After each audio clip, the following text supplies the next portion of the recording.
Future Skills Prime is a digital skilling initiative brought to all Indian citizens from the Ministry of IT, Government of India, and NASSCOM, the Industry Association for IT. It has the lofty vision of making India the global hub of talent in the emerging technologies. With India's $1 trillion digital opportunity in its sights, there is a need to build digital fluency and capability across all industries and sectors.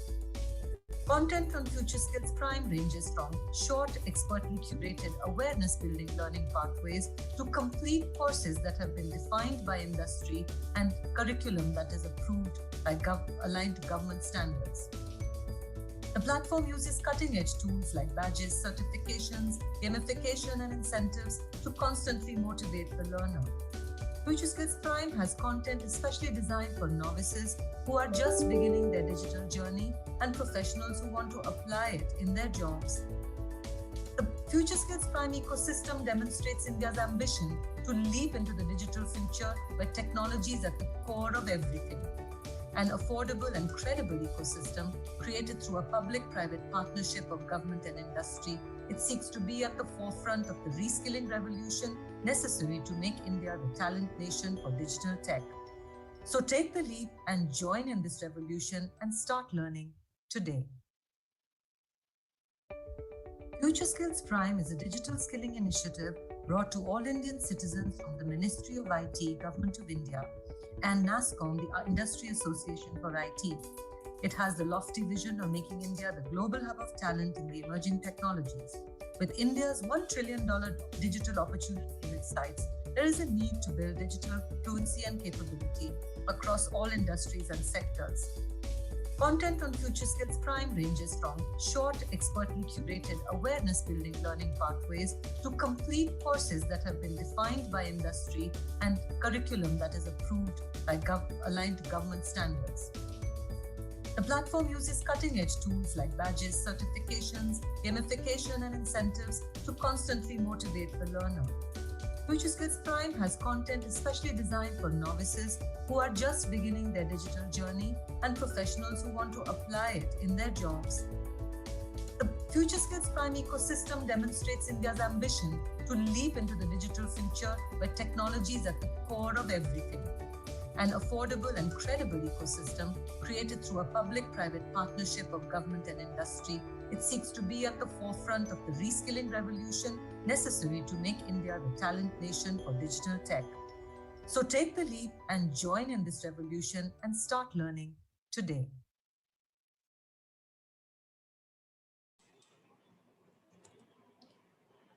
Hi, good evening, everyone. A quick introduction. I'm Vaishali Taneja. I lead the partner relationships for Future Skills NASSCOM. Artificial intelligence is impacting the future of virtually every industry and every human being. Artificial intelligence has acted as the main driver of emerging technologies like big data, robotics, and IoTs, and will continue to act as a technological innovator for the foreseeable future. It is no wonder that AI has emerged as one of the most in-demand skills for the workforce. From personal online shopping experience, Google Maps, Siri, self-driving cars, facial recognition, there are many such real-world applications of AI. And companies across all sectors are preparing to meet to this future requirement. And we want you to be a part of that journey. This bootcamp is in partnership with SkillUp Technology, a Future Skills partner. Here we will discuss the evolution of AI over the years, how it has changed the technological landscape, applications of AI, opportunities in AI, and how statistics is used in AI and more. Our speaker for today is Ms. Lavanya TS. She is a Senior Manager, AI, Data Science, and Cloud Application Development SME Services, SkillUp. Lavanya is an education consultant specializing in information technology. She has 20 years of industry experience in IT spanning software development, product designing, project management. Lavanya did her master's in business administration from University of Madras and is a postgraduate in artificial intelligence and machine learning from Great Lakes Institute of Management. After spending more than 10 years in product and project-based companies in India and Thailand, Lavanya worked as a Java consultant in Melbourne, Australia, before moving into the education industry in 2016. So, with a lot of excitement, I really handed over to Lavanya to take us through in the next 90 minutes, not only an understanding of AI, but actually a hands-on experience of how AI works. So everybody just fasten your seatbelt for the next 90 minutes and be ready for the ride. Thank you. Lavanya, all yours. Thank you so much, Vaishali. Good evening, everyone, and thanks for deciding to join this session this evening and stepping into the world of artificial intelligence. Let me know when you can see my screen. Okay. I presume everyone can see it. Yeah, it's visible. All right, thank you so much. So welcome to this session on a boot camp on artificial intelligence. As Vaishali said, I'm Lavanya, and I have about 20 years of industry experience. And this masterclass in artificial intelligence is intended for beginner level learners, and this is going to be setting your footstep into the world of artificial intelligence, the most evolving technology in today's world, and the most spoken about as well. This session is going to be divided into 4 modules. The first one is going to be an introduction where we'll learn about the history of artificial intelligence and the terminologies that you'll hear when you talk about artificial intelligence. The second module will cover the components which form artificial intelligence, because artificial intelligence by itself is a very huge technology, a huge field. So which part of artificial intelligence might interest you, will align with your interests, is something that you'll be discovering as you go. So we'll be covering all of the components, and then we'll do a hands-on AI solution lab in Python. We'll also cover some visualization in that. You'll also get to witness a Titanic survivor predictor. Of course, it's not a 100% accuracy model. It's just a mini model that has been built just to show you how AI is used. And then we'll look at the employment and market outlook. And finally, we'll set aside a few minutes for question and answers. Let's get started. So like I said, the first one is going to be introduction, where we look at the early AI pioneers, some famous applications of AI, which all of us are familiar with, the AI definitions, and the uses of AI. So can you all come up with a guess? When did the term AI get coined? I don't want you to be Googling it. If you can just come up with a guess based on what you've been hearing and what you've been seeing. I'll look at the chat window for answers. I'll perhaps give you about 20 seconds to answer. Let's see if anyone gets close to the answer. 1960s, 1950, 1900, 2000, 1980, Dartmouth Conference. Yeah, Avnish Khara got it right. So it was coined in the Dartmouth Conference that happened in Hanover in 1957. So at that point of time, the definition that they gave for artificial intelligence was that the study is to proceed on the basis of the conjecture that every aspect of learning or any other feature of intelligence can in principle be taught to a machine, and it can be made to simulate it. So I know this is a complex definition. Just to put it in very simple words, what is artificial intelligence? If a human can do it, a machine can be made or taught to do it. It's as simple as that. So this is the foresight that they had almost 60 years, more than 60 years back. So they knew exactly that if there is an intelligence, and if the intelligence can be described in so many words, we can make a machine trained to acquire that intelligence. So why artificial intelligence? There is a very common misconception that artificial intelligence is going to replace all of the jobs and everything. But that's not the case at all. Artificial intelligence is mainly here to optimize and supplement the efficiency of all of the world that we're seeing around us, right from the smallest applications to the biggest ones. the main concern is, so that the safety aspect, like think about driver assisted cars. So the whole idea there is safety aspect. So everything, if you look at it, it is only meant for the purpose of optimizing what already exists. In the last 1 year, I think, if artificial intelligence and data science and computing and cloud computing did not exist, I don't think we would have found a solution to COVID out. We would have even be able to figure out what exactly is causing COVID and what is the kind of spread that's happening within the body when COVID happens. It would have taken much longer than what it has taken now for us to come up with a medicine or diagnosis. So all of this is because of artificial intelligence. So let's look at some of the AI pioneers. So Isaac Asimov, and this is as long back as 1942, he came up with 3 laws of robotics, which are still even to date used in developing any of the artificial intelligence solutions. So the first law says a robot may not injure a human being through inaction or allow a human being to come to harm. So basically, if I develop a robot, it cannot not act when it's required to act and let the human being be attacked in any which way. It should not be harming the human being, and it should not also allow any harm to be caused to the human being. The second law is that a robot must obey the orders given to it by the human beings, except where such orders would conflict with the first law, which is it should not harm the human being. I'm sure most of you would have seen this movie by the superstar from the Tamil cinemas, Rajinikanth, The Robot. So typically, it was, in fact, there is a reference to the Isaac Asimov's 3 laws of robotics there in that movie as well. So it typically says that a robot cannot cause any harm, even if I ask it to cause me harm. So that's one of the laws by which any robotics robot must abide by.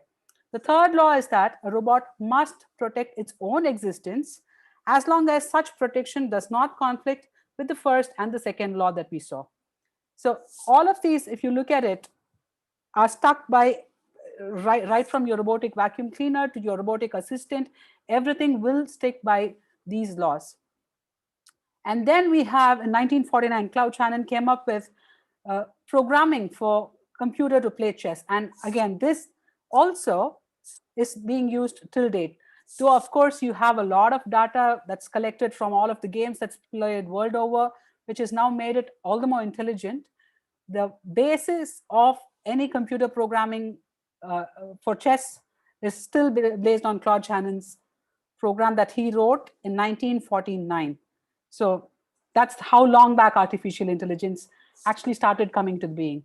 And Alan Turing's test. Turing's test, even till date, the chatbots that you see, the virtual assistants you see, will have to pass a Turing test. A Turing test is where it's a test to see that if the computer answers to your queries, are you able to figure out that it's a computer answering, or do you think it's a human answering? So that decides the efficacy of the bot, and that's called Turing test. So if it passes, if the virtual assistant or the bot passes the test saying, I really can't figure out if it's a human or a bot answering, then it means it passes the Turing test. And even today, Turing test is considered as a benchmark for bots.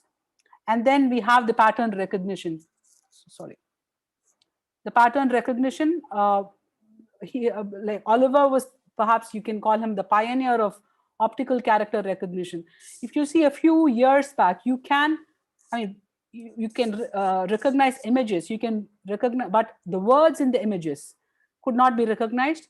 But later, as technology evolved, you started having character recognition within the images. So if you have an image with some words written on it, some numbers written on it, that can also be now recognized. And in fact, the technology is improved so much that you can figure out what language it is and try and translate to language that you know. So that's how much it's improved. But all this began back in 1955 when Oliver came up with pattern recognition or optical character recognition. So all of these guys are considered pioneers in artificial intelligence. And of course, because it was all limited by the computing processing power and the cost involved in all of these, it was not as big as it is today. Sorry, did someone have a question? Okay.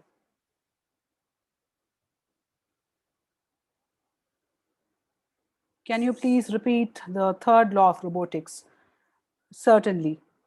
The third law states that a robot must protect its own existence as long as such protection does not conflict with the first or the second law. So any robot will protect itself, but if that protection means that it's going to harm the human, then it can't do that. And again, the second law, which says basically the robot has to obey the orders given by the human. So these two laws should not be contradicted by the robot keeping up the third law. Does that answer your question? Okay, let's get going. So we saw Claude Shannon's programming for computer. We saw the Turing test, which is a test which I said is a benchmark even today for the chatbots. And of course, we have the optical character recognition. So let's look at some famous AI application, which most of us are familiar with already. You have your Siri, you have your Google, you have your Alexa, all of these. I mean, if you remember how Siri was, say, 5 years back and how it is now. 5 years back, it would only understand a specific speed at which you talk, a specific accent that in which you talk. But now, irrespective of the accent, irrespective of the speed, Siri is able to adapt, and it was also able to guess if it does not understand, if it is able to guess on the basis of words similar to what you're saying. And how is all of this happening? Because Siri is being trained over and over again. Every time it hears people of different voice and accents and intonation speak, it is getting trained. And hence Siri knows when you talk that this particular accent means this. In this particular accent, this word is being pronounced like this, but it would mean this. And then, of course, you have the Netflix and Amazon Prime recommendation systems. That is entirely based on artificial intelligence. So when you initially join, it tells you based on the region that you're placed in. And if you've given any login details when you join in, it gives based on the basis of your interests, your language, your age group, and all that. And then as you keep watching movies, it knows, it studies a pattern and what kind of movies you watch. And then it finds people who are similar to you and starts recommending the movies that they have watched to you. So that's how the whole algorithm of recommendation system works. And then you have Google Maps, the geospatial intelligence. So earlier, if you saw the GPS that we had earlier would tell you the route, the optimum route from one place to another. But now, because of the geospatial intelligence built with real-time traffic data, Google Maps can also tell you if you go by this particular route, you're going to reach in 60 minutes.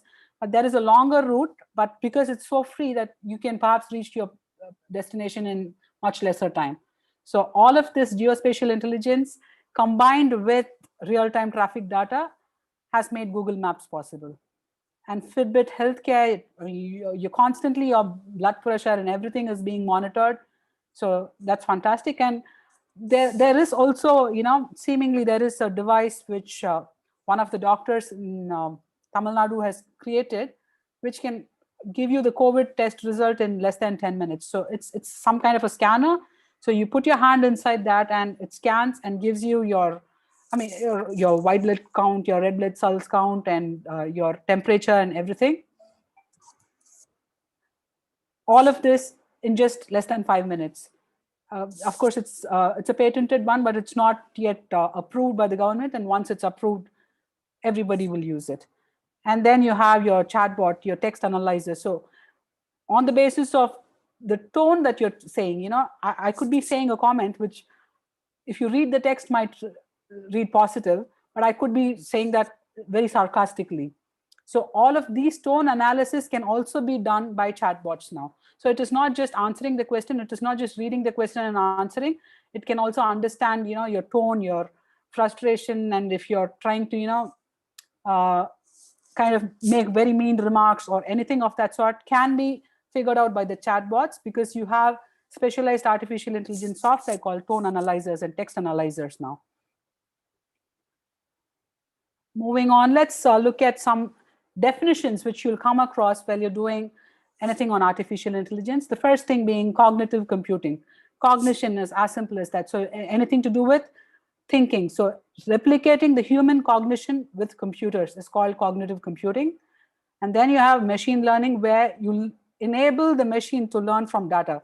Just like I was telling you about this example of Siri, the more you talk to it, the more data you're feeding, the more it is able to learn. So your machine is constantly learning. And then you have neural networks, where you're training the computer to replicate the neural network of human hearing and seeing and all that. So object recognition, visual recognition, all of that comes under this. So what is deep learning? Deep learning is a subsector of neural networks itself, where it's got more. So if I show you a picture where there are people and say animals and some objects, so I'm trying to ensure that you are able to only identify a particular animal in that object, in that picture. So that becomes deep, because you need to go through, not just scan and look at the image, you need to look into finer details. So you will be having multiple hidden layers of processing that you'll have to be doing to figure out that there is a particular object that I'm looking for. So that comes under deep learning. And then you have the narrow, general, and super AI, basically enabling the machine to get, the narrow AI is basically designed for one single task. Like Siri is only designed for listening to you, but a general AI is more of a generic one. So a tone analyzer, if I develop a tone analyzer software, it can be used for chatbots, it can be used for review session, it can be used for marketing campaigns, it can be used for many things. So that's the general UI. And then of course you have super AI, which is not yet a reality, but may become a reality in perhaps less than 10 years to come, which will surpass the human behavior and intelligence. So it will start thinking way ahead of the human. So that's going to be the future.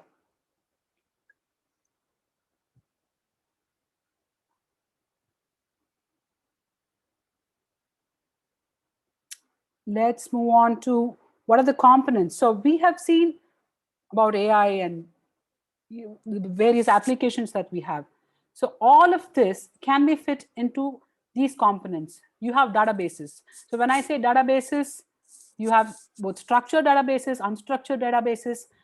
Everything is a data. Everything, your voice is a data, your text messages are data, your movies are data, the products that you buy, that's the data. Everything is data. And then how do you process all of this? You need some programming language in which you'll be coding. So the programming languages include Python and R, in which you'll be doing machine learning. And then you have data visualizations, for which you'll be using data modeling, Power BI tools, Tableau tools. And you have also a lot of Python packages in which you'll be doing visualization, which you'll be seeing in course of our session. So data is of paramount importance. Like I said, so artificial intelligence has been so old. So what took it so long for it to become the most spoken about, the most evolved technology or most evolving technology? While the idea of artificial intelligence is old, they did not have the ability to store this data, to process the data. That required a lot of efforts. So to collect as much data as you require to train a machine, it would take way longer than what it takes now. And because it takes way longer, what happens is, by the time you collect all the data that you want to solve a problem, the angle of the problem is completely changed. The problem is changed. The solution that you intended developing may not be a right fit anymore. And again, processing all of the data. If you want to collect so much of data, how are you going to process this? So all of these operations were way, way expensive back in the years. But now, I mean, each person here who has a Google account has got about 15 GB of data. And that all of that is for free. 20 years back, that's how much of memory perhaps the best computers would have, the home desktop computers would have.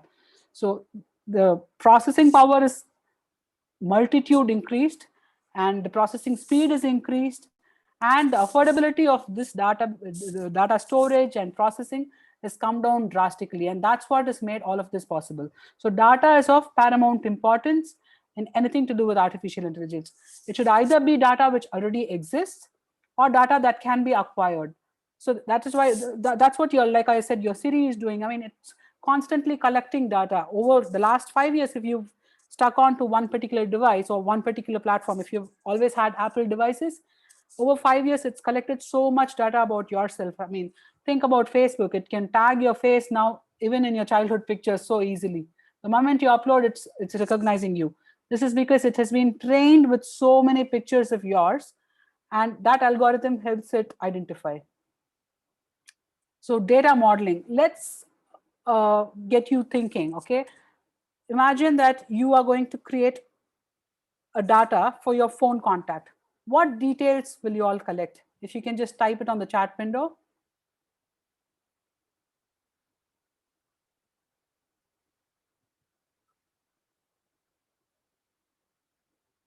Name and number, name and contact number, okay?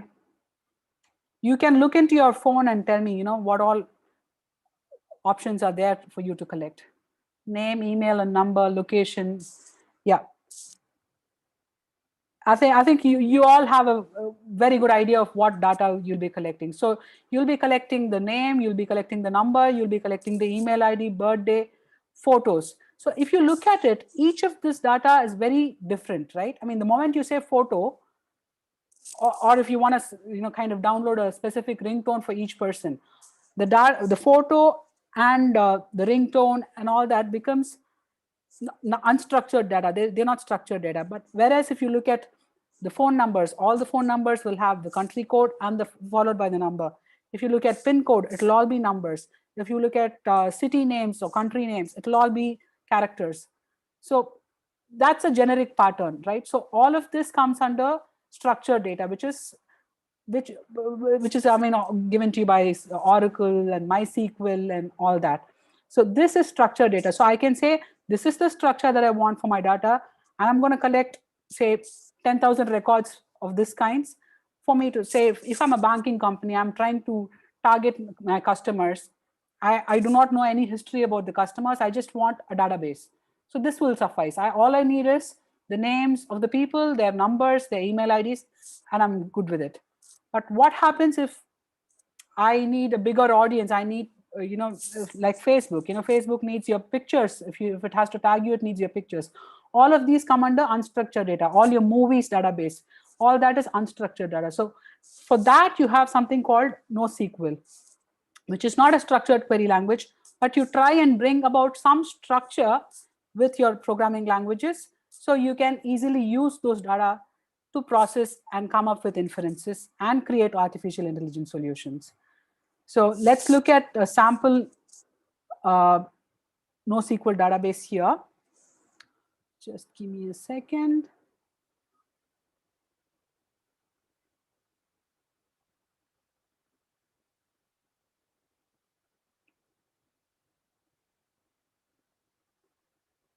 So this is a sample Airbnb listing. So if you look at this structure, this looks like a readable form, but yeah, you cannot kind of contain it in a table if you cannot tabulate this data. So it is not necessarily structured, but they are trying to bring it into a structure so they can easily read it. Okay, so this type of an object representation is called JavaScript object notation. So here you have the listings URL, the name of the property, a summary, and you have a lot of things. I mean, you have the date. So when you read it, it's all in human readable format. And this set of details may not be the same for another listing on Airbnb itself. So each listing will have details pertaining to just that, right? So it'll predominantly be the same structure. What we've done is we've collected the data and then brought a structure. Whereas in the case of the example that we discussed earlier, when it's a phone book, we first tell what we want and then bring the data. Here we have the data and then we try to fit it into some kind of a structure. That's what happens in a NoSQL. So let's go back to our PowerPoint.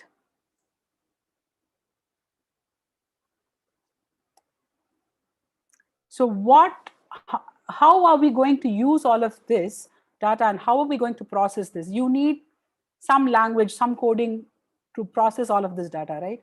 So there are few languages that we're going to use for doing this, your machine learning and your data science projects.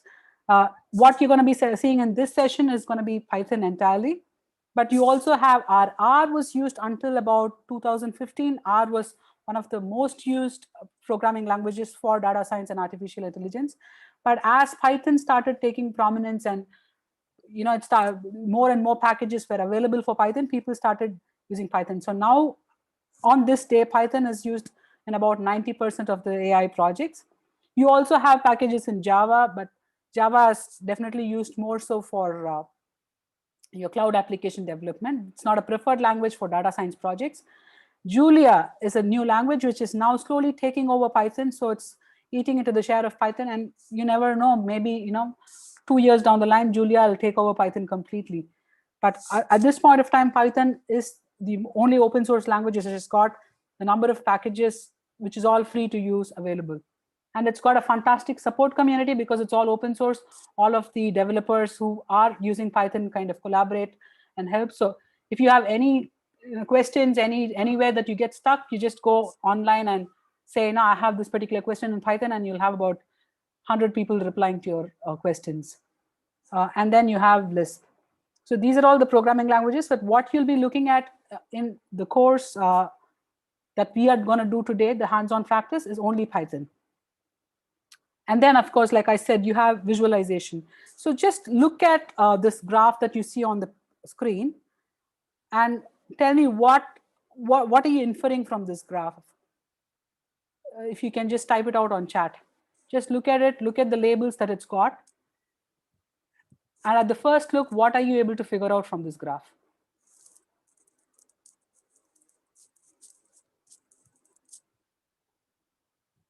It's a linear graph, outliers, engine size versus horsepower. Rajshekhar Reddy says, perfect. Correlation between engine size and horsepower, that's perfect. Yes. I think, yeah, most of you have got the answer pretty much right. So it basically shows the correlation between the engine size and the horsepower. So as you can see, I mean, I don't even know what data points this graph is using. I mean, of course I know because I created this, and you are all going to be working on this. But as a layman, as an outsider, if I just come and look at it, I can look at this and say, yes, okay, so there are a lot more cars of smaller size and smaller horsepower than bigger engine size and bigger horsepower. So in this, you have just 1 or 2 cars, but in the smaller segment, you have way more cars. So if I'm presuming this is linked to as a layman, I would presume that this is linked to a marketing data. So if I'm a car company, I would say, okay, if I make smaller, there are many cars in the market with smaller engine size and horsepower.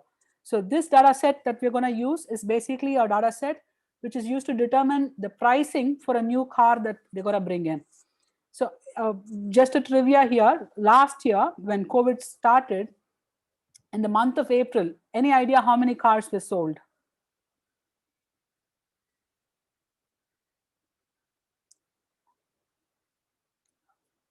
I would request the participants to answer. So less than usual, no, 1 million approximately. Okay, I'm talking just about India, Brijoshka. Brij Kishore, sorry. 10,000, more than usual, 10,500, 4,000. Okay, the trivia is in the month of April, there were 0 cars sold. But at the end of the year, at the end of that financial year, there was the number of cars sold was way more than the previous financial year.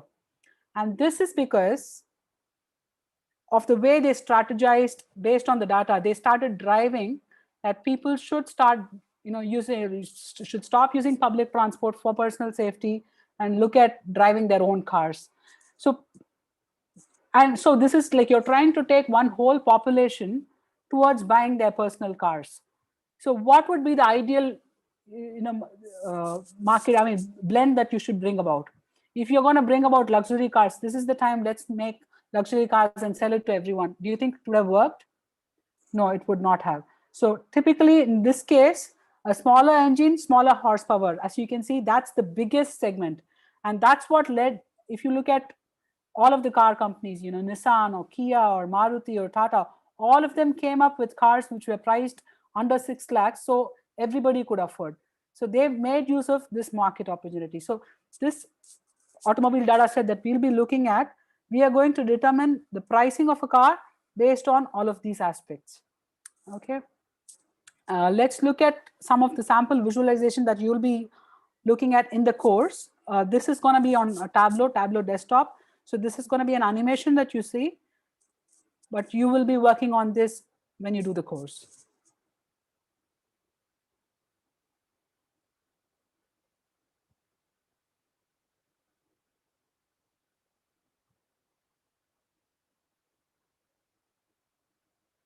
So it's as easy as this. I mean, you do not need to know how to create graphs, what kind of graphs I need to create, how do I check the correlation.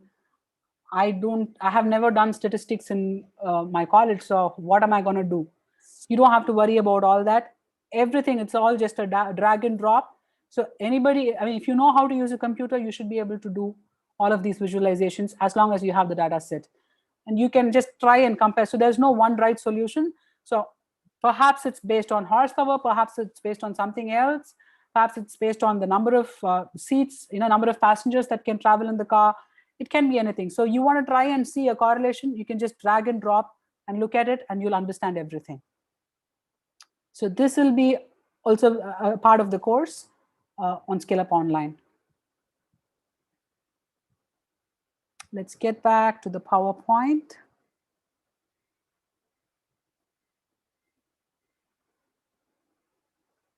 So what we're going to do now is I am going to give you a link on the chat. So when you open the link, it will take you to the Google Collaboratory. So you're going to go there. I'll also share another link which has got the notebook, which we're going to work on.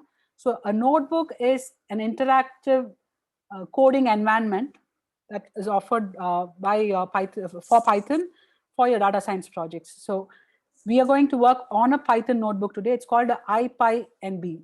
So the extension of the notebook that I'm going to share is IPyNB, which stands for Interactive Python Notebook. So I'll share the link on chat so you all can see it. And you have an option to code along. So if you can just reduce the size of the window of the session, you can open the lab on your browser and code along as I explained to you, or you can look at it and do the code along later if you want. All right, let me just share the link with you.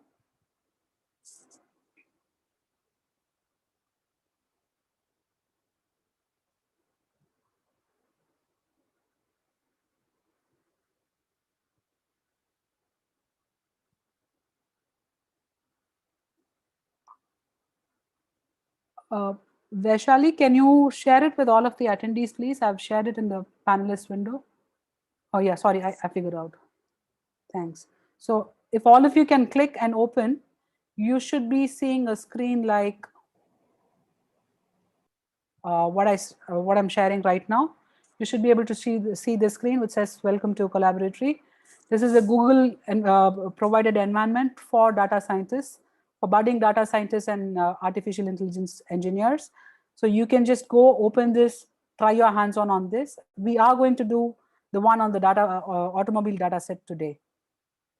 It can work on mobile devices. No, I have not tried on mobile devices. You may try. Ideally, if you can use your computer, it'll be better.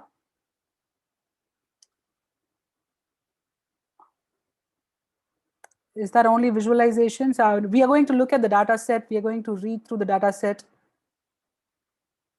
Yes, it's working. Fine, fantastic. I will also share the notebook that we're going to work on. Just give me a minute.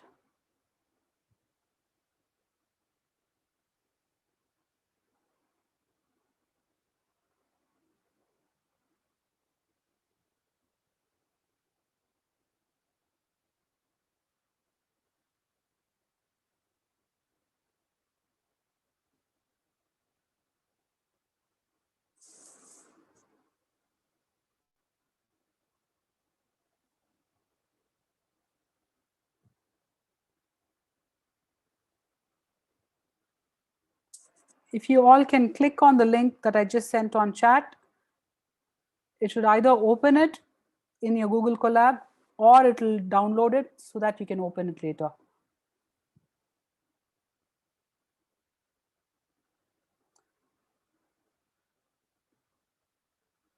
I'll give you about 10 seconds so all of you can click and download the notebook.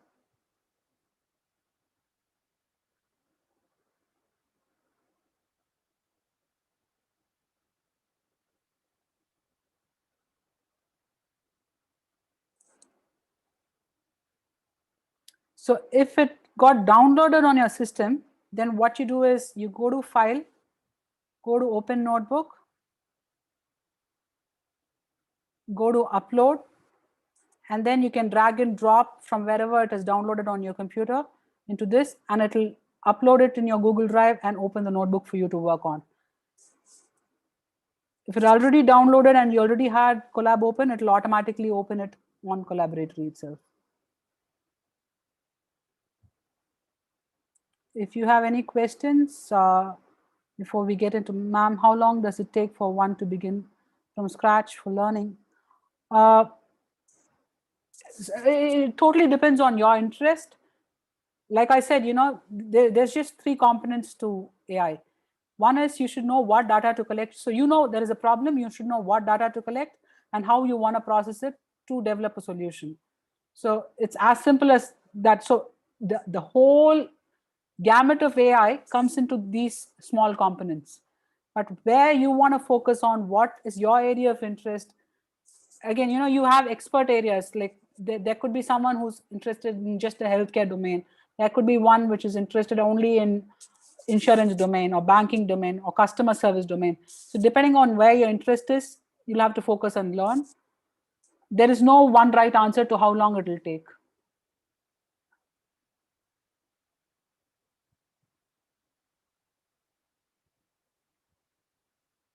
Okay, let's get started.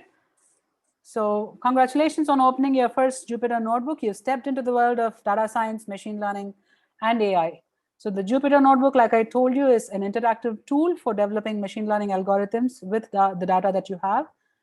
What you're seeing is a notebook. Like I said, if you can see the name here, it's a IPyNB, Interactive Python Notebook. Yeah, so the notebook is got cells. It integrates both code and text. The text is mostly in the form of instructions or comments. So that's what makes this whole thing so much easier. So you have a set of comments, a set of instructions, followed by coding cells. So you don't have to run the entire software like how you would do in a cloud application development process all in one chunk. You can break your code into like even one or two lines and run it. So the learning can be totally self-paced. I mean, if you're comfortable running 10 lines of code at one go, if something fails, you're able to debug it, fantastic. Or if you're the kinds who wants to run it line by line, that is also okay. So this notebook provides for all of that. So a Jupyter Notebook is made of cells. Okay, you have something called code cells and text cells, like I said. So if you look at this is a code cell, but this doesn't have any output. You just run the code cell and it runs, that's it. This is a code cell which will print an output. Because I'm asking it to print, it will print. So you can see the output when you execute it right under wherever you're executing. And then you have text cell, which is made for comments or instructions. So as you go on, typically when you develop a data science solution, you will be working in a team. So you might be thinking of one particular solution. Your team member may not be thinking in the same lines as you. So the best is to include a lot of comments like in any other programming language. And for such things, you have something called text cells. So let's look at how you will be running a code cell. You place a code cell or a text cell for that matter. You place your cursor.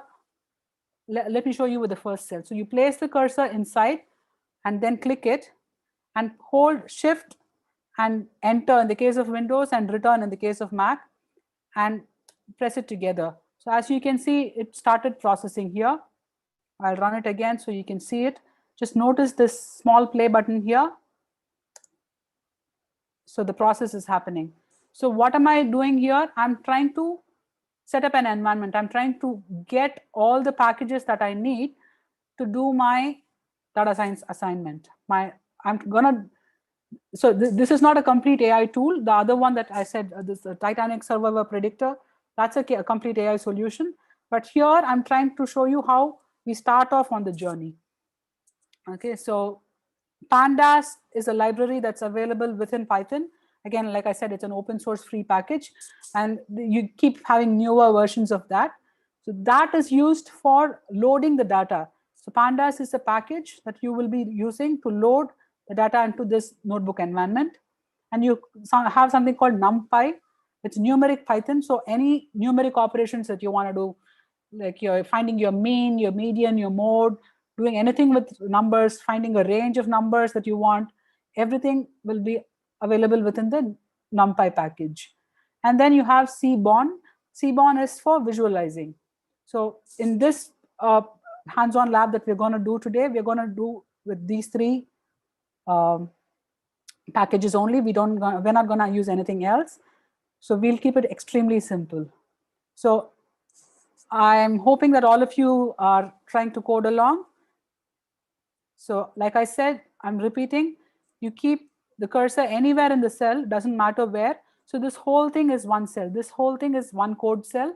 And this code cell has got 4 lines of code. It's got 1, 2, 3, and 4 lines of code. So it doesn't matter how many lines of code you have. You can have just 1 line of code. You can have 10 lines of code. But it makes most sense to have one chunk which does similar things together. So here I'm importing all the packages that I'm going to be using. So I'm having these 3 lines together, and I click on Shift and enter in the case of Windows, return in the case of Mac, and enter. So now I've set up the environment. So I've opened my interactive Python notebook. I've got all of the packages that I need to start with my thing. So what am I going to do next? I need to get the data from wherever it is, right? So this, of course, I have got the data. I've downloaded it into my Git environment and left it there, so we don't have any last minute surprises. So this is going to, like I said, the PD is the nickname, an alias name that I'm giving the Pandas library. Like I said, Pandas library is meant for reading the data. So PD is the nickname that I'm going to refer to it by. So within PD, I have I can read CSVs, I can read Excel files, I can read a lot of different data formats. So CSV basically stands for comma separated files. So I have my data as a comma separated file. I can perhaps show you the data so you can have a look at it. So this is how the data looks, right? So anybody who wants to kind of go through this data and make out any sense, it's going to be almost impossible. There's so much of data and all as comma separated file, it's too clumsy to even look through it. So Pandas is providing you a way in which you can read the data in a much easily readable format. So let's do that. So I'm going to read from this comma separated file that I just showed you into a data frame. So I'm going to make a data frame, a virtual table kind of a thing. I call it AutoDF. Just to see if my data has been loaded correctly, I'll just look at the first few records. So that's what I've got. So all of this is the data that I have in my data set. And based on this, I'm going to come up with an artificial intelligence solution eventually, not today. Today, we're just going to look at half of it. So we are going to come up with a solution with which we can intuitively decide on the pricing strategy for a new car which is coming. For instance, there's a car company, they want to come up with a pricing, the most optimal pricing for the new car that they're coming up with. So based on all of this data that you have, they want you to suggest a price range, which is the best for the market. That's what you're going to come up with. And all of these prices are not in rupees, it's all in dollars, just in case you're curious. Okay, so now we have so much of data here. So what type of data is this? Like if you look at your phone, like I said, your contact number is numeric, your name is completely alphabets. There could be email ID which has alphanumeric. So each of this is of different data type, right? So let's check the data type that we're using in this particular data frame. So if you look at it, symboling is integer, normalized losses is an object, the make of the car is an object, the fuel type is an object, aspiration is an object. So we still don't know. So we have all of this data, but we still don't know which of this will actually matter in deciding the price of the car, right? Will it make a difference if we know where the the car is manufactured? Will it make a difference if we know what kind of an aspiration the car is? Will it make a difference if you know who's made the car? If it's, say, Ford Motor Company, or if it's Kia, or if it's Nissan, or if it's Maruti? Does that make a difference in deciding the price of the car? All of that, we have no idea. We just have the data. We have not studied the data yet. Only after, I mean, whatever generic hearsay, whatever you read on the newspapers, all that is different. But here we're having the actual data based on which you are going to determine the pricing, right? So what's happening is, in my database, if you see, there are a lot of values which they have not written, which is just a question mark. So all of that is going to kind of cause a lot of confusion when I start studying the data. So I just want to replace it, because question mark in my data set means something, as in my algorithm might mistake that for a data piece. So I don't want that to happen. So I want to replace all of the question marks with none. None means no value. The value has not been given here. So I'm going to do that for the peak RPM, the horsepower, and the price. So if there is no value, if there is a question mark given, it means that there is no value in that particular column. They did not know the value, so they have not entered. They have put a question mark instead. That's what it would mean. So you just saw that executing. Now if you see the column type, the data type for these columns, the peak RPM, let's look at the peak RPM here. So this is given as an object, right? An object is basically anything which is a string, an alphanumeric value. But peak RPM, as we know, is obviously not an alphanumeric value, but it took it as an alphanumeric value because of all of those question marks there. Because it did not recognize the question mark as a number, so just presumed, oh, this must be just an alphanumeric field.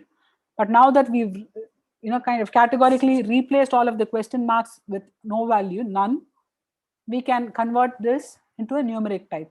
Because only if it's a numeric type, it actually makes sense. If, for instance, your exam code, okay, imagine your exam code is 1056. It looks like numeric, but is the code going to determine how much marks you get? Absolutely not. So in that case, the code is just a alphanumeric value, right? But in this case, the peak RPM is going to be you can, if you want to compare and take it, the number of hours you studied. So that is a numeric value which will determine, perhaps how much marks you scored, or how well you performed in the exam, or how well you are able to drive, or whatever. So the number of hours of effort makes a difference because it's a numeric value, but your code or your phone number, though it looks like a numeric value, will not make a difference. So in this case, the peak RPM has to be considered as a numeric value. So we are trying to change it. So let's execute the cell. Just to remind you again, you click on Shift and press the Enter button to run that particular shell. Okay. So now we are going to plot the number of cars in the data set according to the RPM, the rotations per minute. This is going to be a histogram. Like I said, I'm using the Seaborn package. Like I had PD as the nickname or the alias name for my pandas package, SNS is the nickname that I have for my Seaborn, the visualization package. If you go right to the beginning, when I imported, I gave Seaborn the nickname SNS. Seaborn, like I said, is a visualization package which is most commonly used with pandas and most of your AI assignments, your data science assignments. So I'm gonna do a histogram. Can you look at this and tell me which car has got what RPM has got the maximum number of counts? Any of you just infer it from this? Of course, inferring from the comma separated file was too difficult. Even the data frame, you have so many records, you can't just look at it and tell, even though it is in a much presentable way. So can you just look at this and tell me which RPM is the maximum counts? Let me look at the chat. 4,700, 600, 750, yeah, around that range. So this is the maximum, around 4,000, between 4,500 to 5,000. You have the maximum cars, right? Most cars that's made is in that range. That's what it means.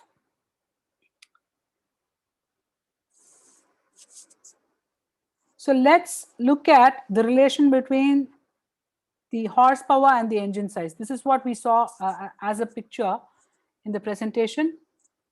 So as we saw then, as the engine size goes up, the horsepower goes up, but you have much fewer cars of high horsepower and engine size. There are a few cars which have smaller engine size but high horsepower, but predominantly it's all, most cars are lower engine size and lower horsepower.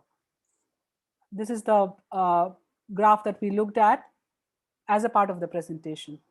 So let's just execute this. So when you execute the cell in the same way, click on the shell, click shift and enter or shift and return, and it renders this particular plot. Okay, so let's now see. Now we pretty much kind of inferred that there are much fewer cars which have higher engine size and higher horsepower. Let's see if there is any correlation between the engine size and price. What is your guess? What do you think? Do you think the engine size would matter for the price at all? Let me see the answers. Yes, yes, yes, yes, yes, it matters. Yes, of course, it's got a direct correlation. Perfect. So as the engine size increases, the price of the car also increases.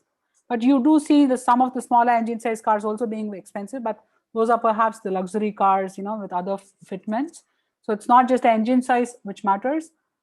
Sometimes, we do not know if that is a deciding factor, but a Mercedes-Benz of smaller engine size would still be expensive. So that's why you see some of these here as well. Okay, let's now see the fuel type.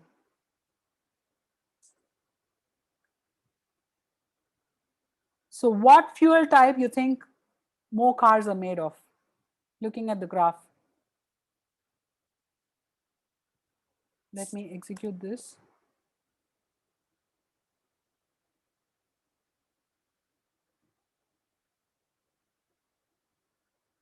Now, how to use this graph? So, see, you decide on what graph you want to show. So there are umpteen number of graphs. What I'm showing you is just perhaps 1/10 of what graphs you have.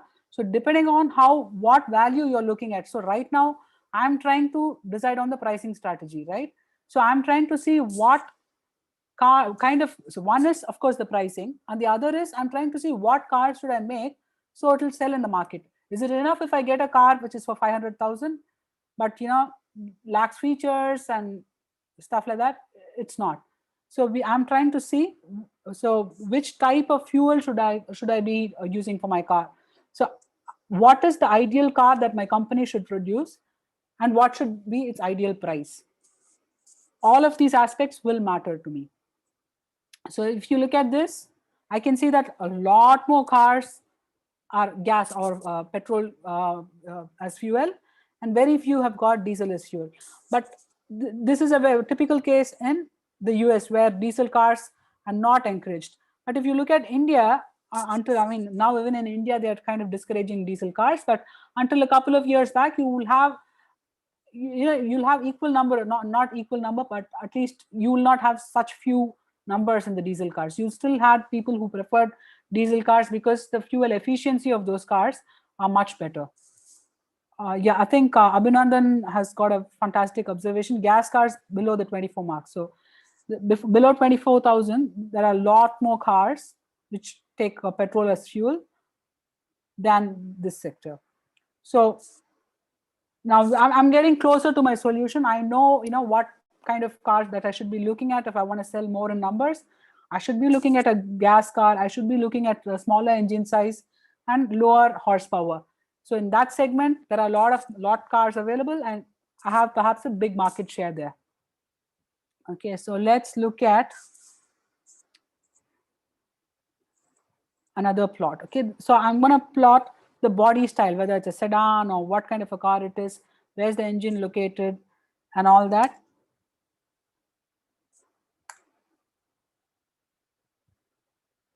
So what can you infer from this? What kind of car do you think sells the most? The engine, the ones with engine in the rear or the ones with engine in the front?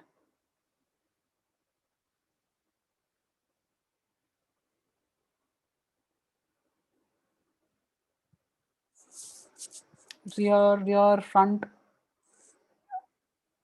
Okay, there are hardtop cars and convertibles which have got engine in the rear, which sells more. But for your regular ones, your hatchbacks, your sedans, your wagons, you see that there is no rear engine at all, right? So exactly, rear engines will give more horsepower. So you have this only in convertibles and hardtop cars. The rest of them, you don't have any at all. You don't have any rear engine ones in your hatchback, sedan, or wagon. So of these, which do you think? I mean, compare just the hatchback. So now, in my mind, I've decided I need a smaller engine size, smaller horsepower car, which takes a petrol fuel. So which of these three should I decide on?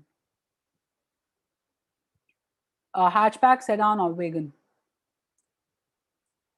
Is there one which is greatly advantageous over the other? Wagon's got a slight advantage, yes. But if you see, all the three are pretty much the same. So it does not matter what car that I come up with. So the counts are pretty much equal in all of these three segments, which move like hotcake. But in these, you have fewer ones. Okay. So yeah, that's pretty much how far we've got in this notebook.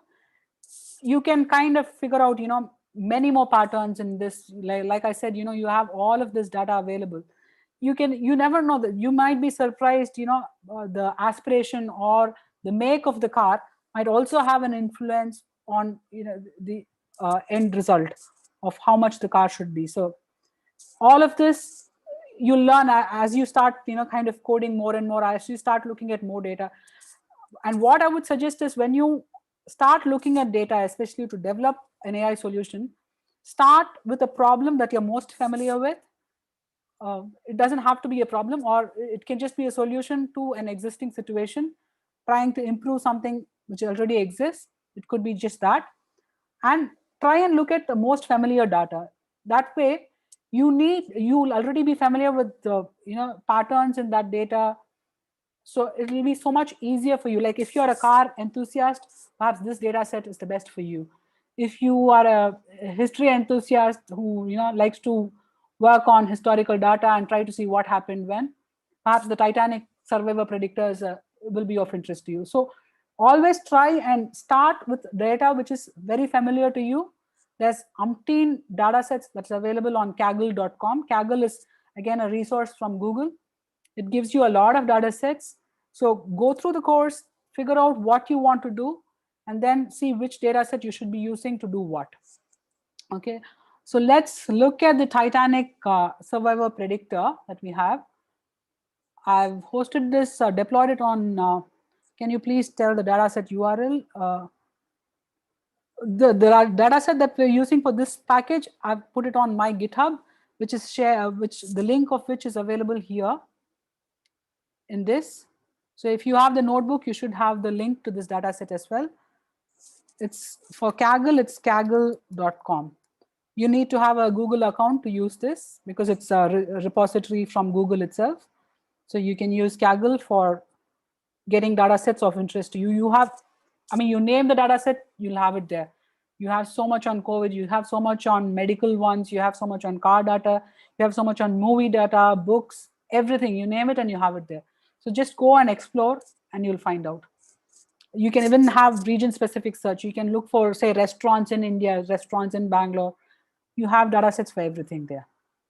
And besides this, you also have a lot of government agencies which give out their data, which is available. So just go and Google for government data online. It'll give you XML format, JSON format, comma separated files, and all different kind of formats. That data is available. And if you actually develop a proper solution, based on the data, if you're able to make an inference or come up with a solution, you're actually rewarded. So you can try that if you're an enthusiast. Okay, let's look at the Titanic application. So here what I'm going to do is I'm going to try and see. There's a passenger who's traveling by first class, who's 25 years of age, is male, has got two siblings and a parent. He paid the fare of 200 bucks. He embarked in Southampton. So let's check his rate of survival. He's got a very low chance of survival, which basically means that based on the data that the predictor was developed on, it figures out that the chance of survival for this for the person of age 25 who's a male, who's got two siblings, one parent, who paid a fare of 200 is very low. So in all probabilities, he was one of the persons who died in the shipwreck.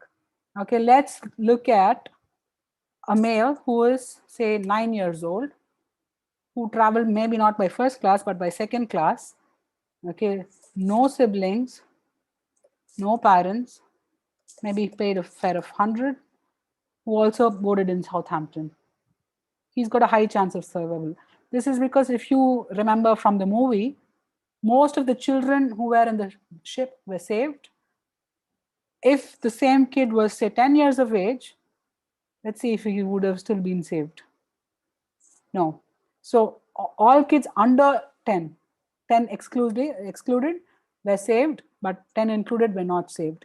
What if it was a 20-year-old female, which we know was the main lead in Titanic movie, was high chance of survival. So which is exactly correct. So this predictor has been developed with the Titanic data set, which is how did the sibling make a difference? The sibling may or may not make a difference, but that's what we're trying to find out. So ideally I would think this siblings may not matter, parent may not matter, but we don't know. We have to read through the data to see. Okay, if perhaps if it was a 20-year-old woman who was traveling with a child, they may have wanted to save that the person. I mean, whether it's a male or a female. So depending on that. Okay, is the Titanic predictor an example of an AI app? Yes. So this is the predictor is based on a data set that I have analyzed, and I have created this, which we look at in just a few minutes. I'll perhaps just show you a snapshot. I'll also be sharing that notebook with you, so you can go through it. It's got a accuracy of just about 79.5. So you can take it as 80%. So this may not be exactly accurate. It's got only 80% accuracy with which it can predict. Okay, so let's look at the data set. I will also share that with you.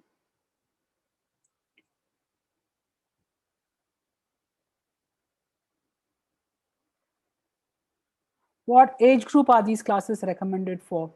I would say anyone over the age of 16 can ideally take it. But if, just to kind of keep the consistent work up, I would recommend it for university students or working professionals who want to move to artificial intelligence. Okay, let's look at, let me share this with you. Just a second.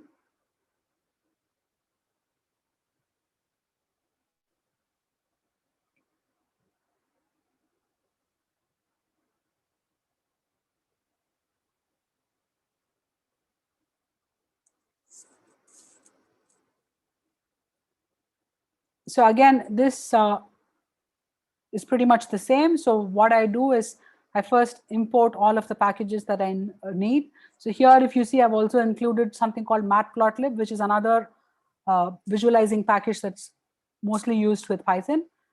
I read the data set here. I check the first 5 entries in the data set. I check the kind of data that is present. And I check if there is any missing data. So this, let me just run through these. So just to remind you again, you place your cursor on the cell and press Shift and Enter together for you to run it.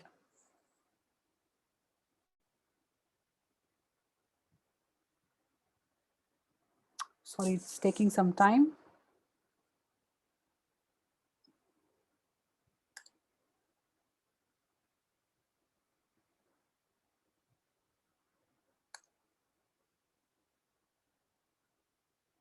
So this is the data set, a gist of it. So do you think the name of the person would have mattered at all here?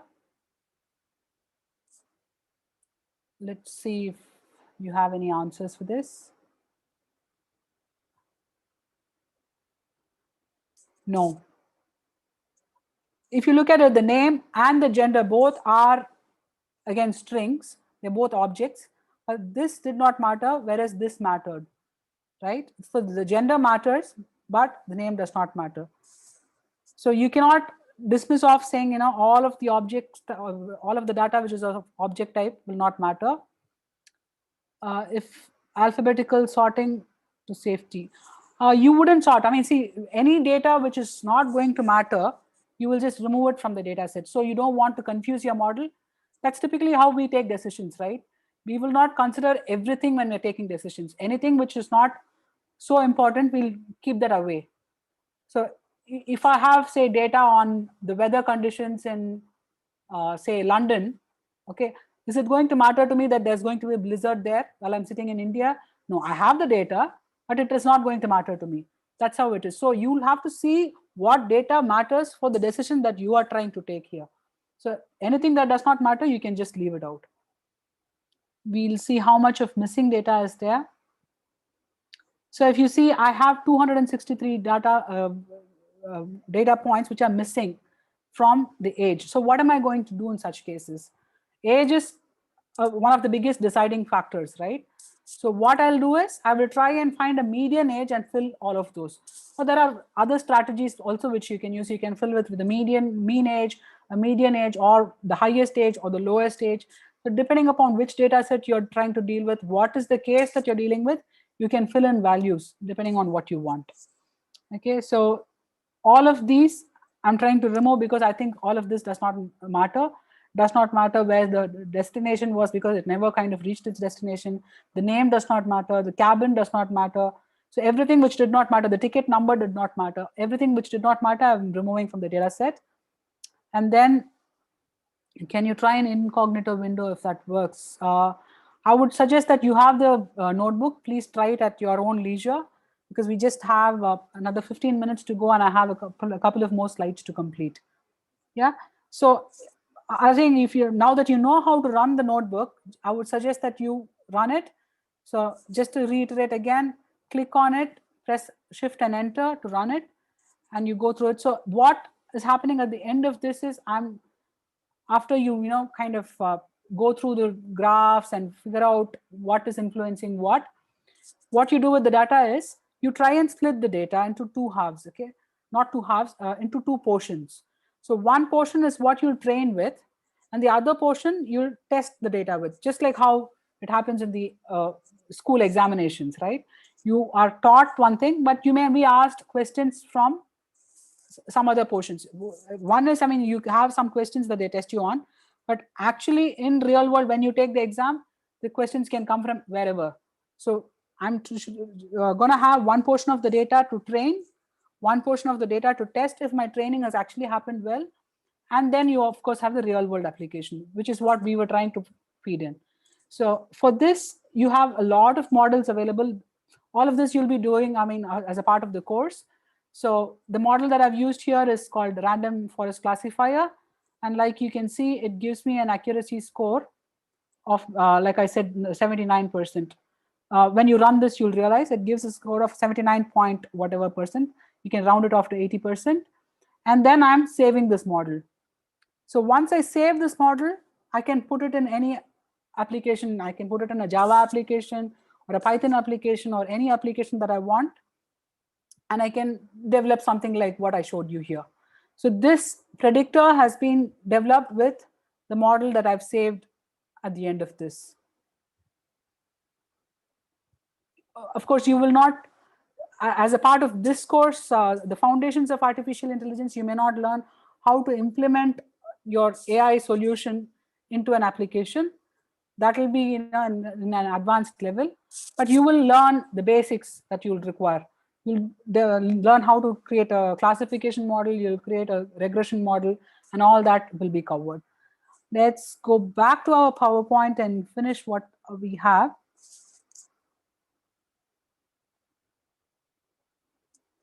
So we looked at the Python hands-on and visualization with Google Colab research. Let's move on and have a gist of what kind of careers you can look at when you get into AI. You have the machine learning engineer, so you typically try to train your machine, get the data, clean the data, and then start training your machine. So for a machine learning engineer, mostly the directions are given by someone who's a subject matter expert who says, this is the data that is available, please clean it and train it, and this is the kind of accuracy that I want. So as a machine learning engineer, you will be doing all of these processes.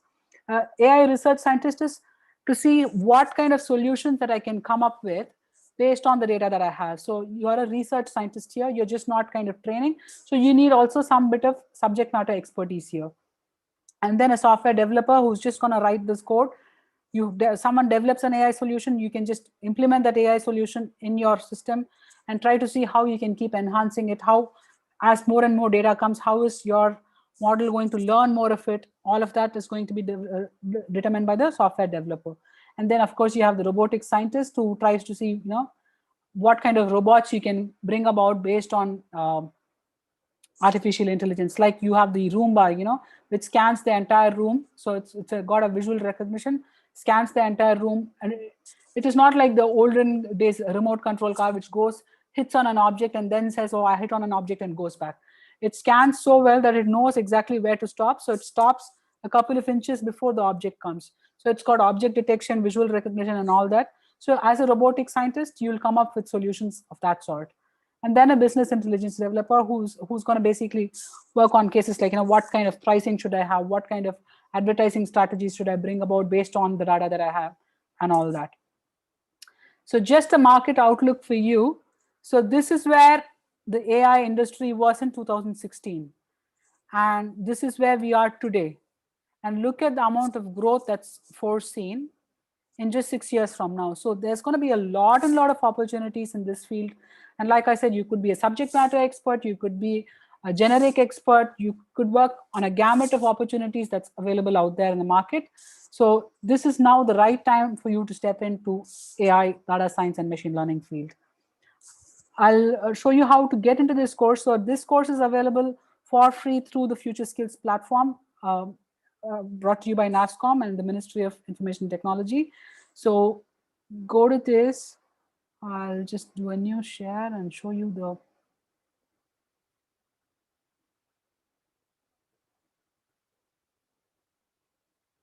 Are you able to see it?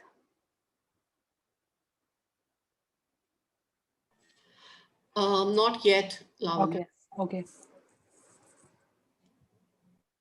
Oops, I think my sharing just gone. Just give me a second, please.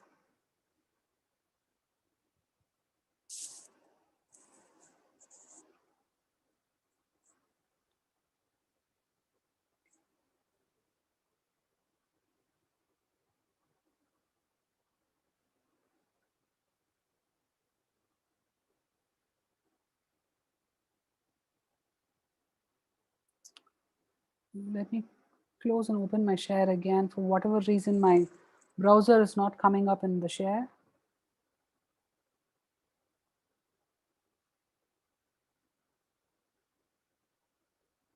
Can you confirm if you can see it now? Yes. Yeah. So this is the Future Skills portal, Future Skills Prime portal. This is available to all Indian citizens, and it's you have a lot of courses at very low cost. And this course that's brought to you by SkillUp is absolutely free of cost. The intent is to get you started with the AI journey. And let's go click on enroll. I'm already enrolled, so it's going to just take me straight into that.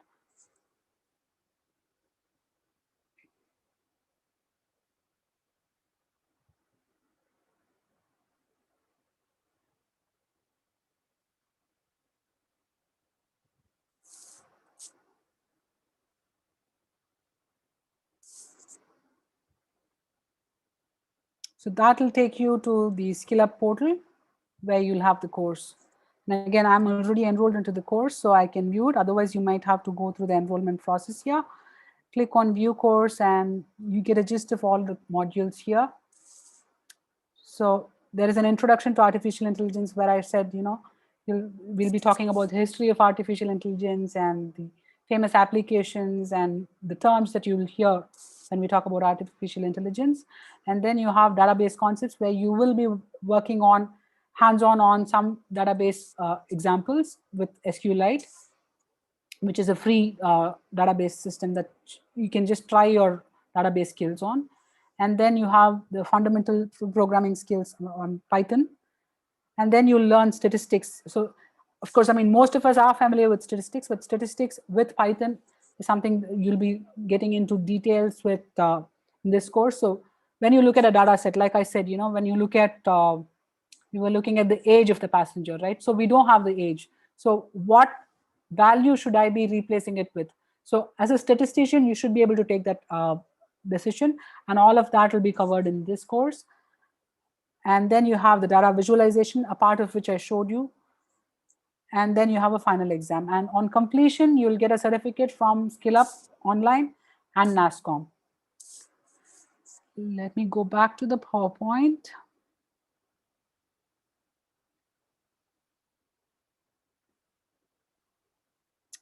Thank you. Any questions? We have about 8 minutes left for questions. So Lavanya, there are multiple questions in the Q&A section. If you can address them. Let's see. Let's stop the share. Okay, are Tableau and Power BI help in visualization, or only it can only help for data processing? Tableau and Power BI is for visualization mainly. Power BI you can also use for data processing and inferring patterns. So, but the thing is, you know, at the end of the day, they're all proprietary software. They're all paid software. So you can also use. It depends on your intent, what you're trying to do with it. So if it's something very simple, you can even use Microsoft Excel. It's got a lot of visualization tools that's available. Or if you're trying to develop a solution and not just observe patterns and stuff, you can use the visualization tools that's available in Python. Hope that answers your question. I'm an AI course beginner from a different domain and wish to get a decent career in AI. So ideally, like I said, this course will get you started on the journey. It will give you the basics that you'll require, like how to look at the data sets and how to write a few pieces of code that will process the data, and all that you'll be introduced to. But just doing this foundations of artificial intelligence is not going to make you an AI engineer.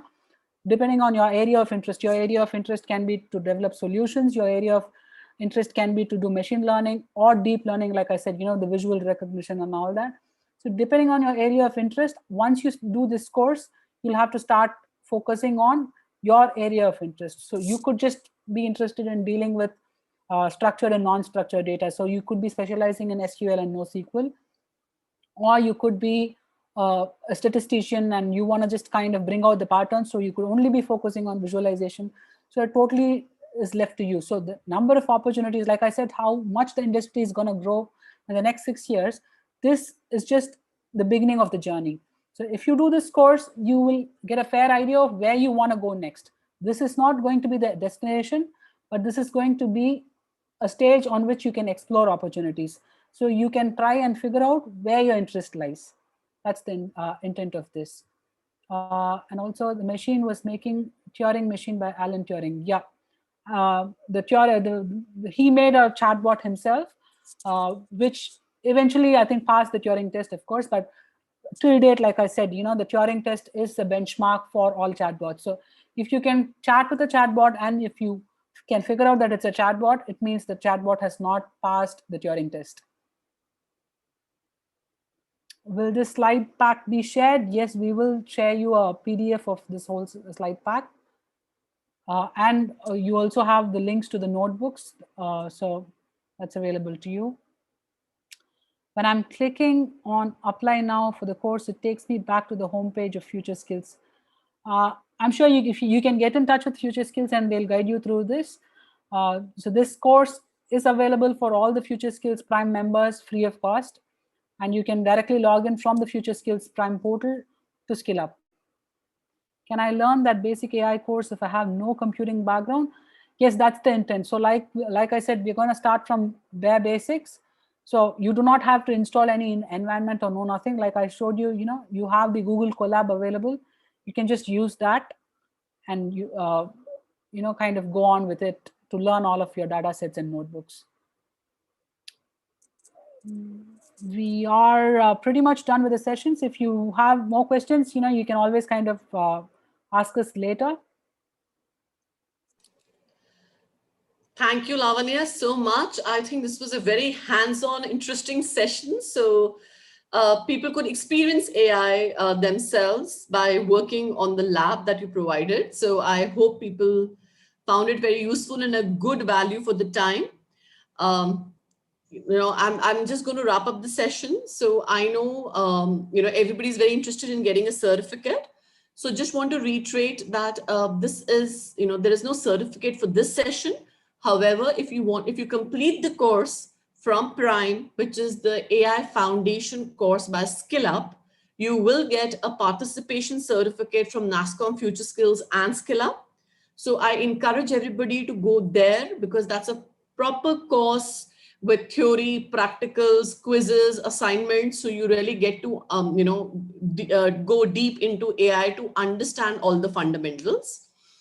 So again, a big thank you for Lavanya to taking out this time. And I hope, if there's anybody has a question, you could reach out to the panelists. There will be a thank you email where you will get the slides as well as the, the labs, the notebooks that Lavanya is sharing. So we will share all that with you for you to go and do practice on your own. Thank you so much for your time. And I, wishing you all the very best for this technical journey that you've pursued. So thank you so much.